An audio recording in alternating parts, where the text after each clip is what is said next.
պարոն նախագահ, նիստի առնչությամբ ինչ դիտարկում ունեք, ինչ էին ուզում ճշտել, ինչից էին վախեցել։ Թույլ բան չասեմ, էլի մեկ այլի գալու է։ Մի ուրիշ նիստ էլ կա, էլի։ Նախագահ, ուղղակի ասեմ, էլի, այս պահին մենք ունենք տվյալներ, ըստ դատախազության, օպերատիվ տվյալներ ստացել, որպես պատրաստում եք լքել Հայաստանը եւ չգալ։ Հիմա այդքանը գրել ենք, ձեր մեկնաբանությունը չունենք։ Բայց ի՞նչ մեկնաբանություն բդելնի, ասինքն ձեզ թվում է, թե ես նման եմ մարդով Ղարաբաղ չի։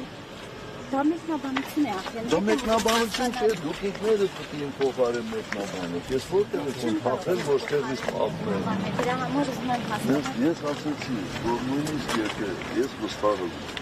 որ Հայաստանի որևէ դատարան ինձ կդատապարտի, ապա չի։ Ես այս երկրից չեմ թարես, իմ երկիրն է, այս իրանց երկիրը չի։ Իմ երկիրն է։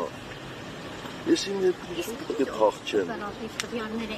Ինչ օպերատիվ տվյալներ։ Այդ օպերատիվ տվյալներով ես արդեն փախած պետք լինեի վաղուց։